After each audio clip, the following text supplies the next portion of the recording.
Hello and welcome to the run-up. A new week it is, and it is exciting to be on the show once again. My name is Nyamgul Agaji. And my name is Uchechukwu Onadu. You're welcome to a new week. We're hoping that in the course of the program, Bayo is going to be joining us on the show and make it even more lively. But in the meantime, we have survived the weekend as it is, and we're here again. We're able to make our way to the office, and we thank God for that. Crazy traffic always. More like the weekend survived us. Yeah. Well, a lot of people had a very boring weekend because almost everybody that they could call a friend was in church, in some kind of church, you know. There was a very big program somewhere. Oh, yeah. Plus TV Sure. was always there to bring life to the people. So people went to church, and those of us that couldn't go to church were just home alone, as it were. But like you said, the weekend survived us. We are Lagosians, so we know how to survive every situation. I know, right? Well, it's going to be exciting, like we said. It will be another great time on the show. Today we will be looking at one prevailing challenge in Nigerian politics, and this has a lot to do with the electorates as well as the politicians themselves. We will be looking today at fight against vote buying to electing credible leaders. And just before we move on, the Independent National Electoral Commission will begin the distribution of permanent voters' cards today, December 12th, as of course is confirmed by its Commissioner and Chairman, Information and Voter Education, Festus Okoye. He said that while speaking at a parley with the resident electoral commissioners from the 36 states of the Federation and the Federal Capital Territory, of course. He said the Commission had met to discuss several issues on the 2023 general elections, including PVCs. He further disclosed that Nigerians can collect their PVCs between 9 a.m. and 3 p.m. every day, including Saturdays and Sundays. I think that's a good one. Yeah, very, very good one. Even when Emefiele was talking about the banks trying to stay open so that people can deposit their money and make some withdrawals or whatever they need to do in the banks, and they said Saturday as well. So we can actually work on Saturdays and Sundays. That's good. That kind of feels good because I just feel like it's people in our industry that work every day, even on public holidays. Yeah, but they have a season. After the season, they're going back to the weekends, In a bid to ease the difficulties in collecting PVCs, the Commission has approved the collection of the PVCs in 8,809 registration areas or wards across the country. The National INEC Commissioner said after January 15, 2023, the exercise will revert to the local government offices of the Commission until January 22, 2023. Those who are unable to collect their PVCs at the local government offices of the Commission can do so at the registration areas or electoral wards.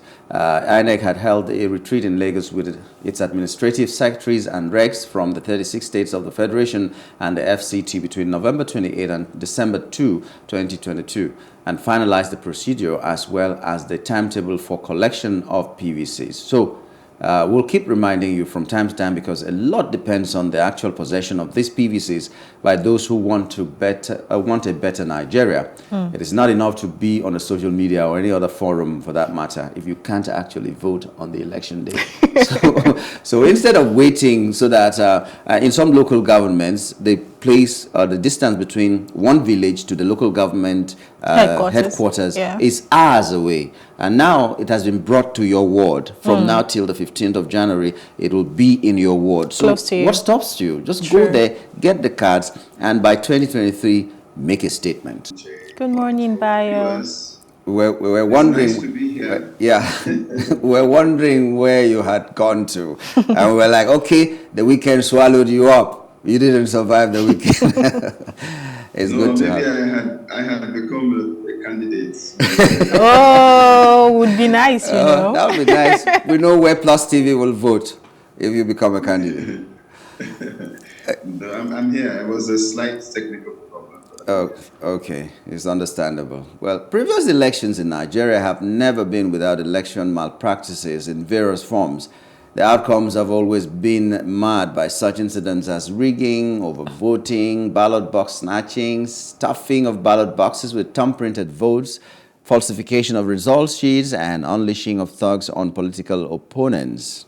But the enactment of the Electoral Act 2022, which allows deployment of technology in accreditation of voters and transmission of results, seem to have, thrown many politicians off guard, sending them back to the drawing board to rethink their processes on how to ensure victory during the upcoming elections. While the introduction of the bimodal voter accreditation system and result viewing portal by the Independent National Electoral Commission that is capable of stopping old ways of rigging elections has become a major concern to election riggers, vote buying seems the new method candidates and their parties now deploy to tilt election results in their favor. The last of season elections, especially the governorship elections in Anambra, Ondo, Edo, Kogi, Ekiti, and Osun states were characterized by massive vote buying, as testified to by election monitoring groups. Observers said voters were induced in almost all the polling units, as some of the perpetrators of the act were arrested by security and anti-corruption agencies. INEC has also admitted vote buying to be a challenge, which perhaps explains why it has promised to roll out measures to tackle the menace of the polling units on election day in 2023. And, we're going to be having this conversation with Felix Bature. He's an aspirant, Kaduna State House of Assembly. Good morning and welcome, Felix. Good morning and thank you for having me. All right, let's start this way. How possible is it, do you think, that vote buying can be curbed or nipped in the bud? First, you're talking about vote buying. You're talking about the people. You understand? And when I hear the word vote buying, it takes me back to how the welfare of our people. Because, truth to be told, if our people are living comfortably, they are doing well, they have means of living, vote buying won't be an issue. Poverty has eaten the heart of so many people. So selling their vote to them, it doesn't mean anything. They just want that money at that particular time to just live. Where people are trying to survive, they are not living anymore. You understand? So they don't care about the vote. They don't care about the right. They just want, just give me this. This is what I can get for this moment. And simple as sad as it is, 500, 1,000 naira, some people still do it. You understand? But thank God for the Electoral Act. At least the government are moving forward and trying to bring in measures to see that we crack all these things down. We can't, it's not a rocket science or something. It's something that we have to take it gradually and by God's grace. I just think vote buying has to do with the welfare of the people. If your people are living fine, I'm telling you, you can't even sell the idea to them. So I think the issue of vote buying, it can be washed away, but it has to be a gradual process. People have to be educated. People have to understand their right, and government have to give them a very good welfare. We have to give good welfare to our people. If our people are doing fine, I'm telling you, the issue of vote buying, it won't be there. And number two, again, very, very important. The INEC needs to educate our people. Our people are not being educated about the electoral, the vote buying. Just voters' education is not there. Perhaps it might be there, but it's not going viral. You understand? So many people, like yesterday, somebody was asking me, he saw, I post online that, okay, you can go now on the 12th of December, INEC will start distributing their PVC. And he was asking me, I've not registered yet. Can I still go and register? You understand? This somebody that is about 35 years old still asking me, can you go and register when? So the education has to be there. We need to educate our people to understand, okay, this is their right. By the time you educate them, you give them the knowledge. I believe that all these things we can we can fight it. Okay, when people try to express concern about vote buying and how it affects the election, they also say, on the other hand, that poverty has been weaponized, which means the people who are supposed to bring this welfare you're talking about know that if the welfare is there, they cannot manipulate the people to their own benefit. So are you now saying that it is not possible at this time to reduce or eliminate vote buying because the people's welfare will not rise just all of a sudden? Are you talking about the 2023 election? Yes. No. We have to we have to say the truth. Talking about vote buying, there will be a vote buying activities. You will see, we have seen it in Oshun, we've seen it in Ekiti State. You understand? So we can't talk about stopping vote buying in 2023. No. Like, I'm an aspirant. I know I'm a young person. I came into the political arena and I saw what was going on. When we talk to try to educate people, the first thing they ask, how much are you giving me? It's so sad. And this is what has been eating us. How much I give? Right now, best candidate don't emerge winners again. It's who owns the money and who owns the structure. You understand? It's so sad. People don't vote for their own conscience now. They don't vote from their conscience. They just vote. They feel, okay, since you bring it back, let me go with you. I'm not saying all Nigerians, but at least 50% of Nigerians. 50%. And who are these people? The uneducated ones. So that voters' education is very, very important. Like from my primary school to my secondary school, no one told me about voters' education. It's something that should be instilled in me. I grew up, went to university before I even figure out about voters' education. I have to educate myself. So these are the things I'm talking about, voters' education. Let's grow with it. Let our kids grow with it. Let them understand, okay, it's not good to sell your vote. Understand your rights. Basically, just understand your right. Felix, if I can come in here and just compliment my colleagues. You've made very good comments based on your experience on the ground. And especially regarding the education of voters. But don't you think that this responsibility is not just the responsibility of government or INEC? For example, political parties are one of the vehicles through which leadership in any country can be prepared.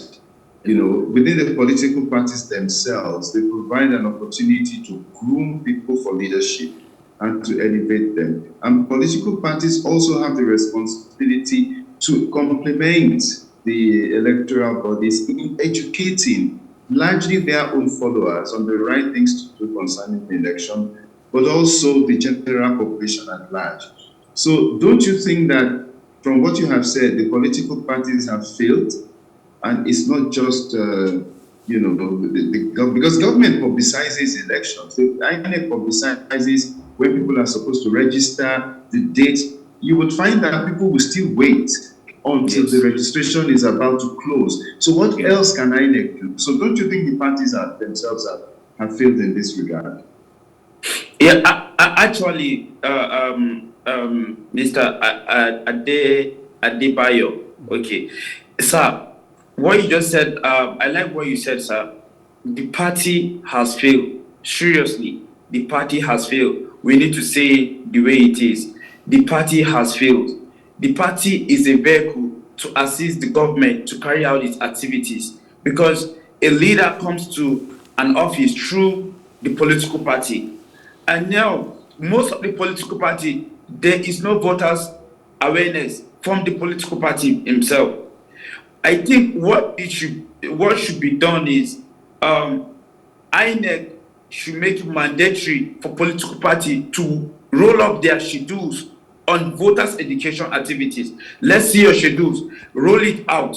Let's see when you're carrying it out. Let's checkmate what you're doing. How do you go about doing it? How do you go about educating these people? It's the responsibility of the party as well as the INEC. INEC should checkmate the party. Because, truth to be told, the party can be sending a wrong signal to the electorate. They can be sending a wrong signal to the electorate. If I'm not educated about something, whatever you tell me, I will believe because I have no awareness about it. And number two, sir, you spoke about voters registration. Many people will spend more time to the deadline. Sir, how can we bring in INEC? If I can have my BVN, if I lost my ATM card today, I can go and get a new ATM card. Why can't I just walk into INEC office and just go and get my PVC? Why must you give me time frame to go and get this thing? The INEC office should be a 24-hour service. They are there. They are on monthly payment. They are not on contract basics. They are there. The government are paying them monthly. But when you go to the office, you find that it's locked down. What is happening? Why must you wait for a 1 year to election, then all of the INEC offices will be open and you keep these people for 3 years, you paying them money? Why can't I just move into INEC office on my own convenience and get my own card? Why must you keep us online? We saw what happened in Abuja when the INEC chairman keep extending, the federal government keep extending the date. Look, you need to let this thing open. This is our right. It is. You try to limit us. So many people are engaged doing so many things. Your own timetable with my own might not synchronize together. So I have to leave what I'm doing to come and get my card. I'm coming to get my card. People are queue. But sir, the number of people discourage a lot of people from getting that thing. It should be something that we can all move to our local government polling unit. Sir, previously you can get your PVC in your polling unit, but now they macro zone it to local government.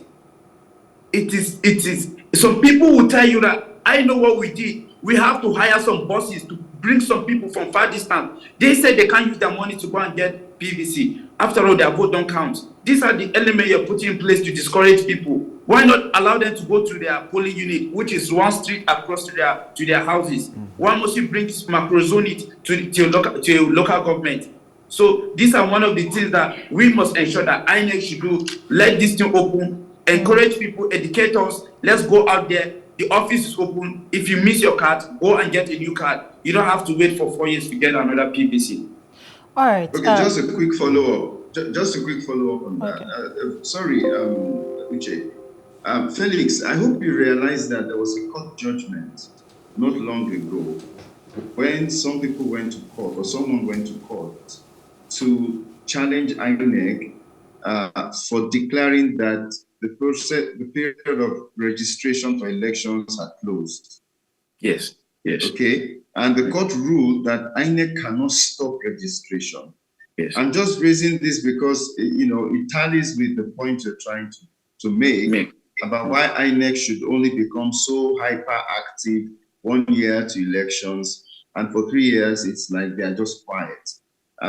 People become 18 every day across Nigeria.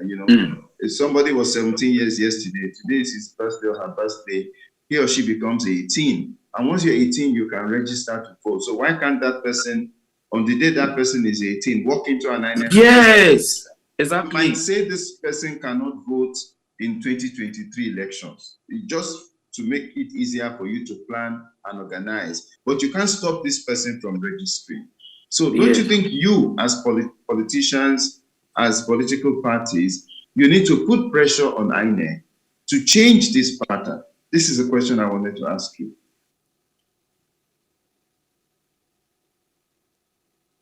Did you get my question, Felix?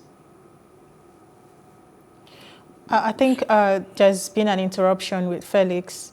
But what you raised actually is a very, very great point, Bayo. But the question I wanted to ask him was: is there a difference? Because there's been like a lot of mix-up.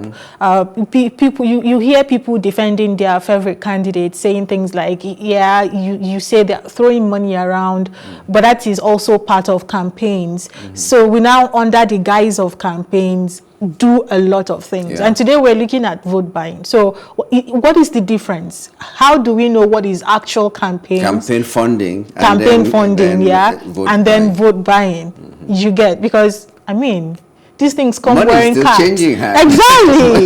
Exactly. These are the issues. Touching a very sensitive subject. I don't know if you've seen one of today's papers where some politicians or some political parties are very angry with the new withdrawal limits. Okay, that's been announced by CBN, and it was reported in the media today that they are putting pressure that they should change because it goes against, I quote, political mobilization. And the question I asked myself was, if you have to mobilize politically, can't you transfer money using ATMs? And I mean, if you have to pay people to print campaign posters for you, if you have to pay people to, even if you have to pay your party agents, because each candidate is supposed to have a party agent who will be in the polling booth and ensure that his candidate's interests are not jeopardized, so to speak. If you have to pay that person, doesn't that person have a bank account in Nigeria? So I don't understand where these political parties are coming from and saying that this policy will jeopardize political mobilization. Maybe Yamgul knows because he's Why would you throw that on me? But you know, another thing is actually, from what you just said now, Bayo, about having party agents who sit around trying to make sure that their party's interests are not jeopardized. I mean, why do we need an external person to be there looking? Like, why do we, I don't know if you get the point I'm trying to make, why do we even have that type of situation where somebody can actually jeopardize another person's interest when we are in a national electoral process? Do you get what I'm saying? Maybe INEC, if you ask me, or maybe another body should be there to make sure that whoever is in this space where we're trying to conduct elections is in their best behavior. You're just sitting out there watching people vote and do the things that are supposed to be done properly. It's back to the initial question I was going to ask, about money exchanging hands and all being mixed up in campaign funding. So why do we need a third-party agent? That means the other person's agent, or this person that is trying to make sure say a political party, this person that is trying to make sure this political party's interest is not jeopardized, could actually be an agent of jeopardizing somebody else's interest. Why do we need these people? These things make things that are supposed to be simple difficult.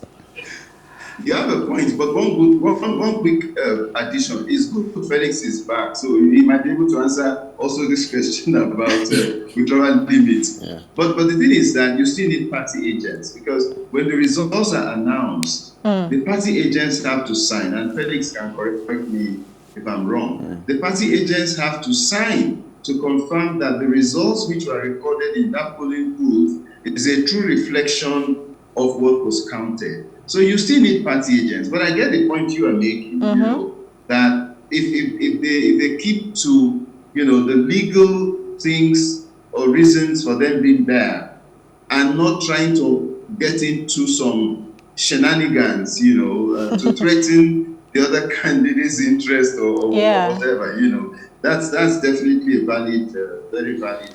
Well, Felix is back. Welcome back, Felix.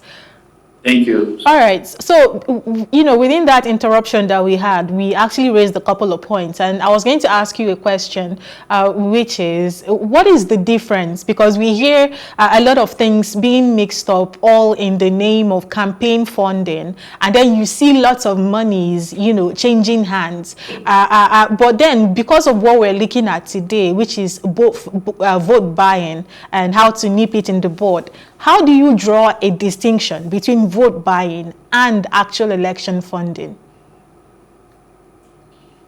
Yeah, election funding.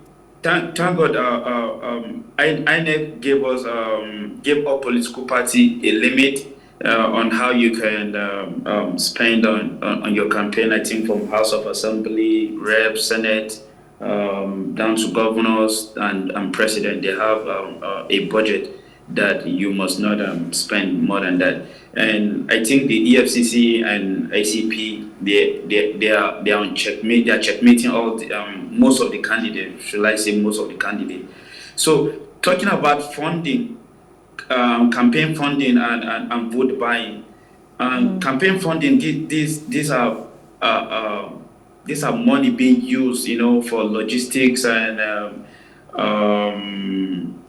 some materials for the campaign. You can't just go out there to just start campaigning without bringing out resources. People need to eat, some people need to drink. But to try to differentiate between vote buying and campaign funding, vote buying actually take place on that day of election. That is where we're checking vote buying. Vote buying is where we have an agent or a group of people coming in with money, to kind of buy your own conscience. You're trying to talk you out of your own candidate. Okay, we have this thing for you. These are incentives that drive people. That's why your question still take me back to my previous answer, that if you give this a hungry man, you're giving him money. This is what I can have now. Look, it's what we have now that matters, not what we think later on. So that the vote buying. That's why no political party should be seen with money on election day. You are not supposed to be walking around with money on election day. You are to go out there with your PVC, go and cast your vote. Any political party agent being caught with money, definitely, even you are not handling that money to an electorate, you are being considered of bribing and corruption.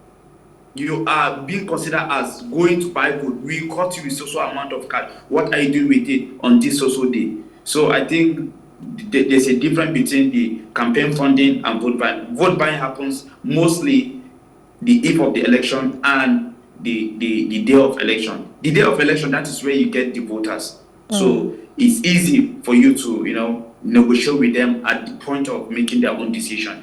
If they can go with your own candidate, and people might set their own conscience and go with it. But thank God, INEC are putting elements in place. I heard you talking about third party. We have Yaga Africa. Yaga Africa are doing very, very great.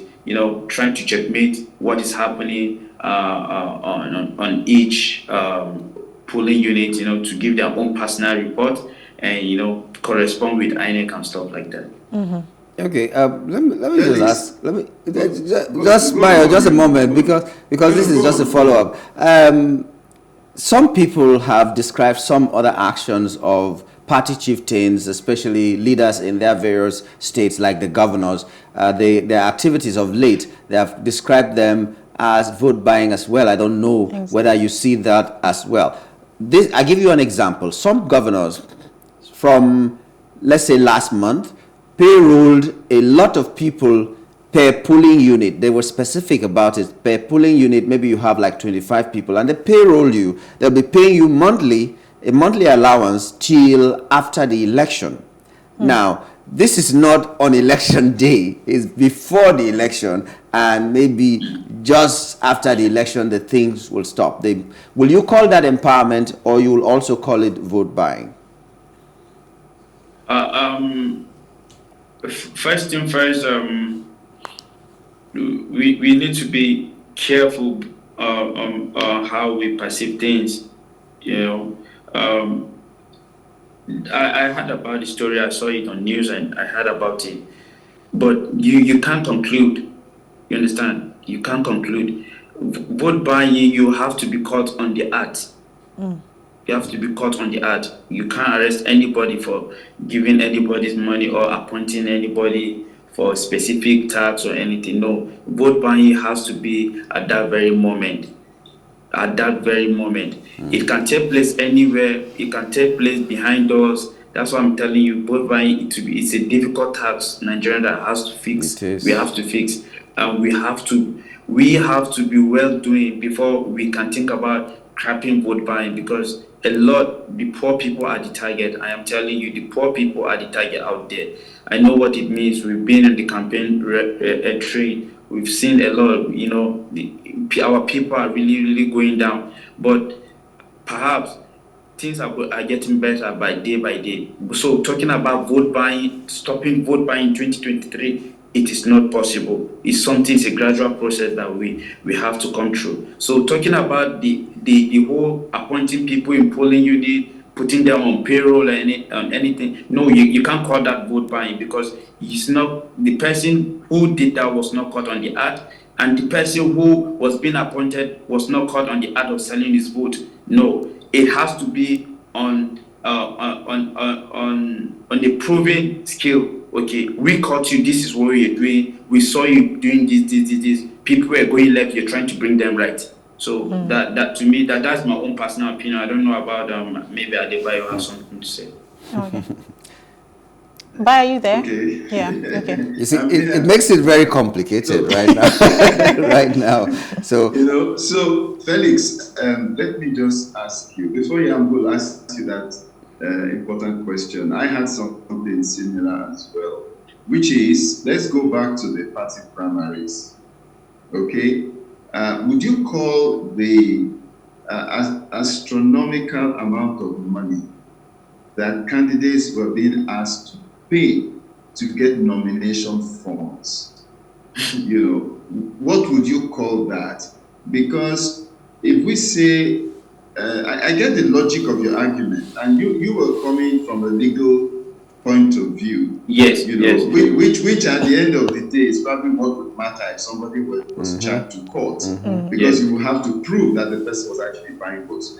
But when at the beginning of the electoral process, some candidates are knocked off because of the huge amount of money they would have to pay to get a nomination form. So isn't that some sort of, what do you call that? I don't want to put words in your mouth, but especially young candidates, and knowing that the population of this country, 70% of our population, without any argument, they are below the age of 30. So at least 140 million Nigerians are below the age of 30. And they are being cut off from even being able to get a nomination form. Well, talking about the nomination fee, this is total prerogative for the party. This is the decision of the party. This is what the party wants. This is what we want to do and stuff like that. But talking about that, how big and scary, let me put it that way, scary the amount is. I think INEC has a lot to do. INEC has a lot to do. The way INEC gave us limit on how to spend on campaigns, they can also put a limit on how you sell your forms. I know you want to generate funding for maybe for the party, for the campaign and everything. No, we saw parties who sell 100 million, 50 million, 40 million. Come on, it's scary. You understand? And you make this thing look like the politics. See, democracy. See, this is the festival of democracy. We should let people enjoy, partake in this festival. It comes only for once in 4 years. You understand? But you make it scary. Like now, just you telling me that I can't celebrate Christmas if I don't have 10 million naira or 20 million. It is scary. Christmas is for everybody. You have clothes. I can come to your house, eat your food, move around. That is it. INEC should make this thing like a festival of democracy. Everybody should come out, and if you want to come out and partake, your funding, your nomination fee should be controlled. But INEC can also do that. They can do that if they really want to. They can work on it. If they can put a limit on how you spend on your campaign, they can put a limit on how you sell your nomination form to the public. And mind you, the parties make a lot of money from just selling those forms. They make huge amount of money from just selling those forms. What did they use the money for? How did they go about educating the people? with the electorate. You see, that's where I still need to come in. You have a tax. We want to checkmate you. Let's see how, roll up your schedules for us, and let's see. So talking about the amount, the fee, INEC has a very big role. In my own opinion, INEC should put a limit on how we can sell your nomination form. And so people gave, like, they gave us, the youth, they gave us 50%. Some ladies, for the female gender, some of them, they gave them free nomination, but the form you need to buy. Everybody has his own routine and different kind of plan on how to go about it. But INEC can actually bring up a master plan that will benefit to the 200 million Nigerians that we have. Okay, interesting. Like I said, it makes it very more complicated. But even in the face of this pessimism, I will say, well, because a lot of people are optimistic that it's going to be no vote buying in 2023. But Felix, you're being realistic enough, and you're saying that we may not eliminate it in 2023. But what role do you think this redesigning of the Naira and this limit that the central bank has put on withdrawal of money per day, what role will it play in the 2023 election as regards the vote buying? Will it help or not?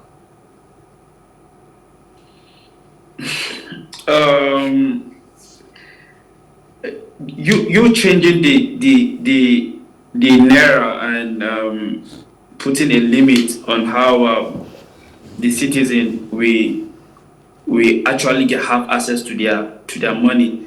Look, you have to be sensitive when it comes to election. Whatever you do might be used against you. The move that the federal government went ahead to do, it's a signal. It's a very bad signal to them. We're talking about we have barely 2 months now to election now. We have barely 2 months. Let's say 2 months. Let's just give it 2 months. And you're talking about you're changing the currency. You're putting a limit. Look, it's a sensitive material you're playing with here. This is a very sensitive material.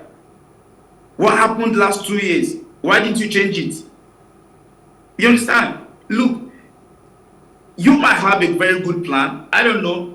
The government might have a very good plan. But the move they took now is a very nice move. You understand? It's a very nice move. But you're taking it at the wrong time. You're taking it at the wrong time. You're sending a wrong signal to your people out there. Okay, you're changing our currency. You're putting a limit to how we can access our cash. You cannot achieve this under 2 months, and you expect this thing to work like a magic under 2 months, and everybody will be comfortable. No, you're dragging us back. You're squeezing us like you're squeezing water out of our body. And now talking about this election that is coming out, you are in power. You know what you're doing. Talking about changing this currency now, many people will think, okay, it's because of election is coming. You want to, deprive the other political. We have 92 political parties. You want to deprive them. You want to frustrate them. Why? Because you're in power. You understand? So to me, on my own personal opinion, the idea of changing the currency and after all, coming back again to put limits.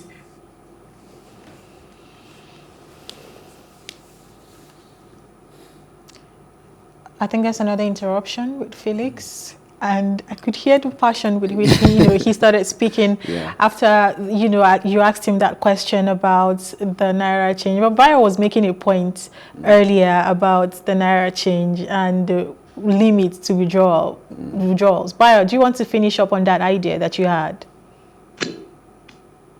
Yes, I was essentially highlighting the complaints of some political parties, as reported in today's paper, that the limit is just unacceptable. I think through the National Assembly, they found that they couldn't reverse the redesign of the Naira, because the central bank governor insisted there was no going back. But then, when the withdrawal limit was announced, it's like this is over the top, for the politicians. And some of them came up and said, no way. But the interesting thing is that Felix is a young politician. And he seems to agree that it's not a good thing. I find that quite interesting, you know. So, yeah, maybe the authorities really need to listen. Sure. Actually, because apart from the, the perspective that we're looking at it from this morning, which is the forthcoming 2023 general elections, if you look at it in a wider scope, you would see that a lot of people are actually not comfortable. I mean, look at people like men in Alaba doing serious business right now. How do you think that would affect them? How it boils down to the entire economy, to the single individual on the streets who is seriously trying to do business right now, and you're giving him a limit to how much or how many tasks he can achieve in a day. I don't want to start going into details about that, what that has to do with withdrawing money from the banks or what has to do with the counters in our banks, right? But then it's totally going to affect a lot of things. I'm not saying it's not okay to put limits to these things, but like, be considerate. Have a town hall, ask questions. The people you're putting out these policies for, how would they want it to be done for them? You don't wake up and make such policies and put everybody in a corner. I totally do not support that. Well, Bayo pushed something to me the other time about me being able to answer. My concern, the document I saw didn't explain much about whether if you transfer to other accounts, there will be no limit. They said withdrawal, because if I go to a POS, the normal thing I'm doing is I'm transferring from my account to the account of the POS operator. So if I decide to do that much and the POS gives me, let's say, 100,000 per day, that will be a transfer from one account to the other without necessarily telling CBN that I'm collecting cash after that. So how would they know? If this is possible, did they explain to us? I didn't see that. I don't know whether I can transfer 500,000 to somebody else and get it back in cash. And without being stopped because I have reached my limit or something. There are a lot of things that I still need to know from that document. But the one I saw was not as detailed as reading the papers this morning, you would know that even the POS operators are not safe. They're not. Because when the CBN made this announcement some weeks ago about the limit to withdraw, to the amount you can withdraw, people were like, we don't like this, but maybe this is where POS operators come into play. But then this morning on the news, it's saying over 400,000 POS operators might lose their jobs because you pay them this money, or maybe you give them the cash, or maybe they gather the cash. Yeah. They still have to, have some business done over the counters. Yeah. Do you get? Some of them still need to withdraw the money they will need to do business for the day, at least to start off. And that kind of puts them in a corner as well. Okay. What if I have someone from wherever has sent me like $2,000 and I want to cash it? So I'll now go and give one a bookie and be asking every day, give me 100,000 every day. Listen, if you go to the more developed climes, cashless policy is working and is working really nice. Yeah. But they took their time to develop this and also to get the individuals, the populace, get them ready, put things in position, put things in place that would make it work. You understand? I don't want to carry cash around. Yes. Uche, don't forget that the cashless policy of the CBN did not start now. This cashless policy had started almost 3-4 years back, and the CBN, for me, with reference to what Yamku was pointing out as well, what the CBN has simply done now is to bring down the threshold of withdrawal. Because I think when they even announced the cashless policy, they said you could withdraw up to 200,000 naira, right? But now they were not implementing, or rather enforcing that. They were not enforcing it. But now they have significantly brought down the threshold. But your point is valid, not just for the Alaba people, and I don't think that's a major problem for Alaba people. They are business people. Let them transfer money into accounts. I actually only use that as an example, Yeah, but your point is still valid with reference to what one of our guests said last week, that people in the rural areas, when the banks started bringing in ATMs and all that, ATM machines, they started closing down some of their branches in the rural areas. Right? Now, you are introducing this significant limitation in cash withdrawals when network is not very good in most of those rural areas. Therefore, POS terminals are not working well. Even ATM, sometimes it's a problem. Transfer from phones is a problem. So the guest was saying, listen, they need to have contacted maybe the telecommunication companies and so on to find a way to improve signals in the rural areas before they even came up with this policy. Just to support what you're saying, that there are ramifications, that we are probably not even looking at, except somebody closer to the grassroots. Okay. All right. You see, when CBN brought this policy, like Bayo said, more than 4 years ago, the question is, what have they done to make sure the questions people are asking now, the challenges people are going through now and pointing out now will not come? Because if they're talking about this policy working and we are complaining about people in the rural areas, they should have used 4 years to make sure that people in the rural areas are also involved. You know, when Felix was talking earlier, he said something. He said, why wake up towards just 2 months to the elections and decide to change the Naira and put all these policies in place? And actually, just to support what you just said now, you've been in power you've been sitting as a central bank governor for years now. Someone had an answer to that, Uche. Just a moment. Someone had an answer to that. He said, and it was on the news now, that Emefiele had a foray into politics. He tried and he lost. This is retaliation. Okay. So this is the perception a lot of people. And you can't blame someone who is thinking that way. Oh my goodness, that is you can't blame someone that mindset. Who's thinking like no, that should have. Anyway, we're going to keep having this conversation, right? It probably might. I hope it doesn't end because I'm having so much fun.